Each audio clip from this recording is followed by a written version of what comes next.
और बांग्लादेश में इस वक्त क्या हो रहा है ये पूरी दुनिया देख रही है। कल अयोध्या में क्या होने वाला है इसका इंतजार पूरे यूपी को है। दरअसल 4 जून के बाद योगी आदित्यनाथ पहली बार कल अयोध्या जा रहे हैं। कल मोहित खान की अवैध प्रॉपर्टी पर बुलडोजर का सेकेंड राउंड भी शुरू हो सकता है। अयोध्या रेप कांड में अखिलेश यादव डीएनए टेस्ट की डिमांड कर रहे हैं। योगी सरकार ने मोहित खान की क्राइम फाइल आगे बढ़ा ली है। मोहित खान के डीएनए में क्या है यह अखिलेश यादव जानना चाहते हैं, लेकिन मोहित खान के क्राइम फाइल में क्या है यह आज आपको हम दिखाते हैं।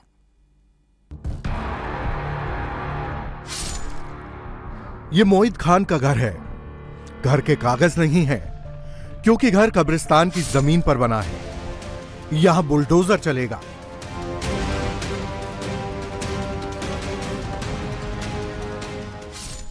यह मोहित खान के चाचा का अस्पताल है। सर्वे इसकी जमीन का भी हो रहा है। बुलडोजर इस अस्पताल पर भी चल सकता है। इलीगल प्रॉपर्टी है, गलत तरीके से कमाई गई प्रॉपर्टी है, या फिर सरकारी जमीन को कब्जा करके बनाई गई प्रॉपर्टी है, इन सब पे कार्रवाई होगी, सब पे बुलडोजर चलेगा। और यही वजह है कि एसडीएम एडीएम की मौजूदगी में जो लगातार कार्रवाई है वो की जा रही है। और यह कब्जे की वो जमीन है जहां पुलिस चौकी चल रही थी। जमीन कब्रिस्तान की है। कब्जा मोहित के रिश्तेदारों का है। नपाई इस जमीन की भी हो रही है। बुलडोजर यहां भी पहुंच सकता है। चौकी हुआ करती थी जो पहले मोहित खान की जमीन में हुआ करती थी। फिलहाल इस घटना के सामने आने के बाद से इस चौकी को यहां से बंद कर दिया गया है। चौकी पर ताला लग गया है। चौकी को यहां से दूसरी यहां शिफ्ट कर दिया गया है। और ठीक बगल में आप देखिए तो यहां पर कब्र भी बनी हुई है। और इसी तरीके के आरोप लगाए गए हैं कि जो शमशान की कब्रिस्तान की जमीन है उस जमीन पर भी अवैध तरीके से कब्जा किया गया और वहां पर अपने इंस्टॉलेशन को बनाया गया, उससे पैसा वसूला गया। यह मोहित खान का शॉपिंग कॉम्प्लेक्स है। कॉम्प्लेक्स पर लाल निशान लग चुका है। बुलडोजर चलने वाला है। हम उसी शॉपिंग कॉम्प्लेक्स के ऊपर मौजूद हैं, जिसका लगभग 10 मीटर का हिस्सा पूरी तरीके से नजूल की जमीन पर है, सरकारी जमीन पर है, चक रोड पर बनाया गया है। मोहित खान कोई सीधा साधा इंसान या शरीफ ज्यादा नहीं है। मोहित खान एक दबंग और हिस्ट्री शीटर है और इसकी पूरी क्राइम कुंडली पुलिस के पास है। मोहित खान पर एक नहीं बल्कि 5 केस हैं।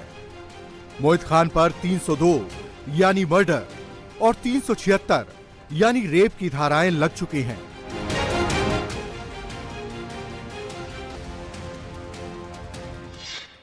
मोहित खान पर पहला बड़ा मुकदमा साल 2012 में दर्ज हुआ था, जिसमें दंगे और मर्डर की धाराएं लगी थी।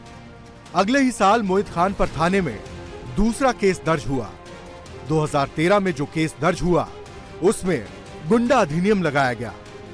इसके बाद अगले साल यानी 2014 में फिर एक और मुकदमा दर्ज हुआ। इसके बाद मोहित खान पर अगला केस 9 साल बाद दर्ज हुआ। साल 2023 में मोहित खान पर एफआईआर दर्ज हुई, जिसमें दंगों की धाराएं लगाई गईं। मोहित खान पर 5वां केस अयोध्या गैंग रेप का है, जिसमें पॉस्को एक्ट के तहत केस दर्ज हुआ है। बदासा में चौकी उसी के मकान में चल रही थी। पुलिस से उसका हमेशा तालमेल बढ़िया बना रहता था। कोई भी आता था उससे प्रभावित हो जाता था। पैसे से भी मजबूत है, हमेशा पैसे से भी मदद करता रहता था थाने के और चौकी की। इसलिए उसका वर्चस्व हमेशा कायम रहता था। जो भी चाहता था वो यहाँ करता था। क्या क्या व्यापार है उसका बेकरी के अलावा? उसके बाद तमाम जमीनों का अवैध कब्जा इधर उधर कर रखा है। और उसके बाद तमाम लोगों जो है इधर थाने दलाली वगैरह सब जो है सारे बहुत से गलत काम उसमें लिप्त है। और वो 302 का आरोपी भी है बदासा दंगे में। उसके पास 28-30 मुकदमे भी हैं। इसके पहले से उसके तमाम ऐसे संलिप्त मामले आते रहे, लेकिन मामला दबता रहा, कोई उजागर नहीं कर पाया। मोहित खान पर पुलिस की जब पहली फाइल बनी तब यूपी में अखिलेश की सरकार थी। 2012 से 2017 तक अखिलेश यादव सूबे के सीएम थे। 2012 से 2014 तक मोहित खान पर 3 केस दर्ज हुए। अगर मोहित खान को तभी रोक लिया जाता तो आज नौबत यहां तक नहीं पहुंचती। एक मासूम बच्ची की जिंदगी यूं बर्बाद नहीं होती। एक परिवार को यह दर्द नहीं झेलना पड़ता। अयोध्या में अधर्म नहीं होता। 2012 मोहित खान की जिंदगी का सबसे अहम साल है। 2012 में भी उस पर दंगे का आरोप लगा। पहली बार वो समाजवादी पार्टी से जुड़ा, नगर अध्यक्ष बना और 12 साल से नगर अध्यक्ष की कुर्सी पर उसका कब्जा है। मोहित खान की सल्तनत को कोई हिला नहीं पाया।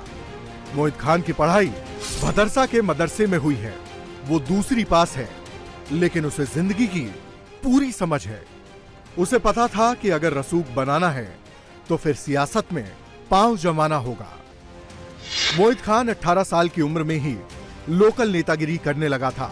प्रॉपर्टी का काम करते हुए वो कांग्रेस दफ्तर में बैठने लगा। वो कांग्रेस के लिए कैंपेनिंग का काम करता था और कांग्रेस के लिए वोट और फंड मैनेज करता था। लेकिन मोहित खान को पहचान और असल पावर मिली साल 2012 में। 24 अक्टूबर 2012 में भदरसा में दंगा हुआ। दुर्गा प्रतिभा का जुलूस निकाल रहे हिंदुओं पर हमला हुआ। इसमें भोला गुप्ता की हत्या कर दी गई। मोहित पर दंगे भड़काने और हत्या का आरोप लगा। एफआईआर दर्ज हुई तो मोहित खान जेल भी गया। जेल से जब मोहित बाहर आया तो वो भदरसा के मुसलमानों का बड़ा नेता बन गया। भदरसा में 50% मुसलमान हैं और जब माय फॉर्मूला वाली समाजवादी पार्टी की नजर मोहित खान पर पड़ी तो दंगों के आरोपी को सपा में बड़ा इनाम मिला।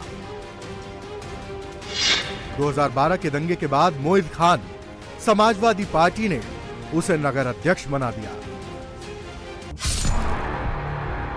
मोहित खान को जो पॉलिटिकल प्रोटेक्शन चाहिए वो उसे समाजवादी पार्टी से मिला। बाकी का काम मोहित खान ने खुद किया। मोहित खान प्रॉपर्टी से पहले कई बिजनेस कर चुका था, लेकिन पैसा उसने प्रॉपर्टी के बिजनेस से ही बनाया। वो कई सालों से प्रॉपर्टी का काम कर रहा था। उसे भदरसा की जमीनों की पूरी जानकारी थी। उसने खाली पड़ी जमीनों पर कब्जा करना शुरू कर दिया। 15 साल में मोहित खान ने 50 करोड़ का साम्राज्य खड़ा कर लिया। मोहित खान ने काली कमाई का साम्राज्य कैसे खड़ा किया वो भी समझ लीजिए। मोहित खान ने भदरसा और आसपास की जमीनों को टारगेट पर लिया। कब्रिस्तान, चकबंदी की सरकारी जमीनें और लोगों की जमीन पर कब्जा करना शुरू किया। जमीनों को बेचकर मोटा पैसा बनाया। इसके बाद उसने जमीन पर कब्जा कर उस पर घर, दुकान, अस्पताल और मल्टी कॉम्प्लेक्स बनाना शुरू किया। शॉपिंग कॉम्प्लेक्स में भी जो बैंक है उस बैंक को ही बोला गया है कि वो जल्द से जल्द खाली करे और उसके बाद शॉपिंग कॉम्प्लेक्स के उस हिस्से को जो दरअसल 10 मीटर में आता है, अवैध घोषित किया गया है, उसको खाली कराया जाएगा और उसके बाद उस पर ही बुलडोजर की कार्रवाई होगी। जो कुछ दुकानें हैं अभी फिलहाल यहाँ बची हुई हैं, दुकानें चल रही हैं, लेकिन सभी दुकानों को ये मैसेज दिया गया है, जानकारी दी गई है कि उनको भी जो शॉप्स हैं, दुकानें हैं, उनको जल्दी खाली करना है। क्योंकि शॉपिंग कॉम्प्लेक्स के ऊपर कई सारी शॉप्स हैं, कई सारी दुकानें हैं। तो आप देखिए कि जब से ये कार्रवाई शुरू हुई है, बुलडोजर कार्रवाई शुरू हुई है, एसडीएम का एक्शन शुरू हुआ है, उसके बाद से लगातार यहाँ से लोग जो हैं वो अपना देखिए सामान लेकर के बाहर जा रहे हैं। टेलरिंग का जो सामान है उसको लोग लेकर के बाहर जा रहे हैं, क्योंकि उनको ये बात की जानकारी दे दी गई है कि ये शॉपिंग कॉम्प्लेक्स का 10 मीटर हिस्सा पूरी तरीके से अवैध है, गलत है, इलीगल है। जिसके बाद देखिए लोग अपना जो टेलरिंग का सामान है उसको लेकर के यहाँ से जा रहे हैं, ताकि इस पूरे परिसर को जो कि सरकारी जमीन पर बसा हुआ है इसको खाली किया जा सके। अयोध्या की जिस बेकरी में गैंगरेप हुआ, ये बेकरी और उसके बाहर की दुकानें मोहित खान ने 6 साल पहले बनाई थी और ये बेकरी तालाब की जमीन पर कब्जा कर बनवाई गई थी।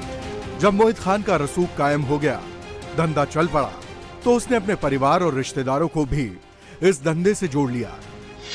मोहित के परिवार में 6 बच्चे हैं, 4 लड़के और 2 लड़कियां हैं। बड़े बेटे का नाम जाहिर, नदीम, नफीस और सबसे छोटा बेटा जावेद है। 2 बेटियां भी हैं। 3 बेटे मोहित के साथ उसका बिजनेस संभालते हैं। बड़ा बेटा बेकरी की दुकान चलाता है। 2 बेटे सेल्समैन का काम करते हैं। छोटा बेटा अभी पढ़ाई कर रहा है।